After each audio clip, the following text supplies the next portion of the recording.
কর্মফল হিসাবে সন্তানরূপে কে আসে? পূর্বজন্মের কর্মের কারণেই আমাদের এই জীবনে আনা হয়েছে।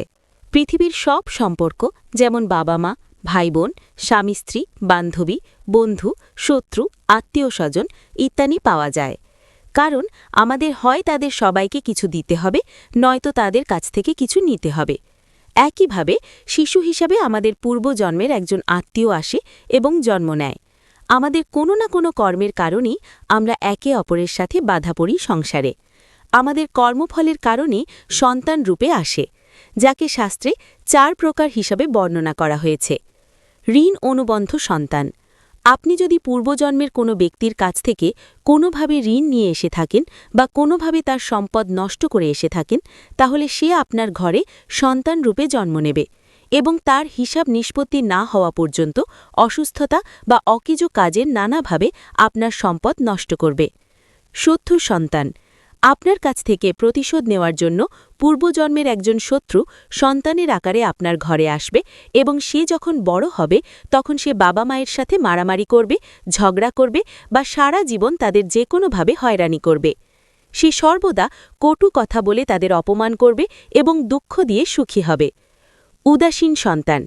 এই ধরনের সন্তান বাবা মায়ের সেবা করে না, তাদের কোনো সুখ দেয় না এবং তাদের ভাবে তাদের মতো তাদের ভাগ্যের ওপর ছেড়ে দেয়।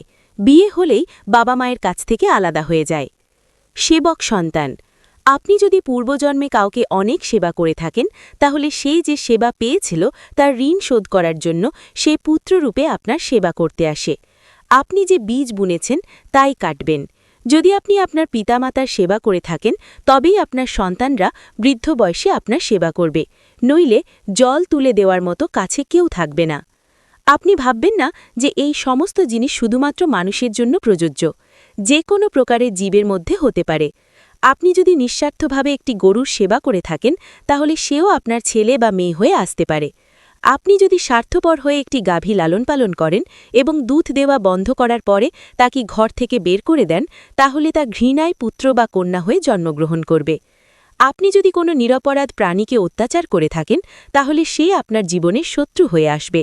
তাই জীবনে কখনো কারোর সাথে খারাপ কর্ম করবেন না, কারণ প্রকৃতির নিয়ম, আপনি যা কিছু করবেন তা আপনাকে এই জন্মে বা পরের জন্মে শতগুণ দেবে।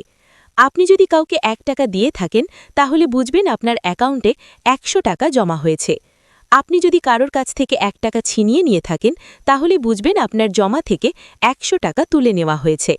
একটু ভেবে দেখুন, আপনি আপনার সাথে কোনো কিছু টাকা পয়সা এনেছিলেন, আর আপনি কতটা বা সাথে নিয়ে যাবেন? যারা চলে গেছে তারাই বা কত টাকা পয়সা, সোনা রূপা, ধন দৌলত নিয়ে গেছে? মৃত্যুর পর যা কিছু সম্পদ, ব্যাংক ব্যালেন্স সবই পড়ে থাকবে। ভেবে দেখুন, তা বৃথা অর্জিত হয়েছে। সন্তান যদি ভালো ও যোগ্য হয়, তবে তার জন্য কিছু রেখে যাওয়ার দরকার নেই।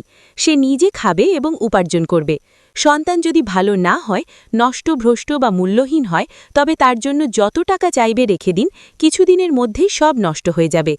তাই করে সে শান্তি অনুভব করবে। আমি, আমার এবং আপনার সমস্ত সম্পদ এখানেই থাকবে, আমাদের সাথে কিছুই যাবে না। তাই কেবল হরি ভজন করার মাধ্যমে জীবন অতিবাহিত করাই শ্রেয়। অন্তিমকালে ভগবান শ্রী গোবিন্দ ছাড়া আর কোনো গতি নেই। হরে কৃষ্ণ। ভিডিওটি ভালো লাগলে লাইক করুন, শেয়ার করুন, সাবস্ক্রাইব করুন, কমেন্ট করে মতামত লিখুন।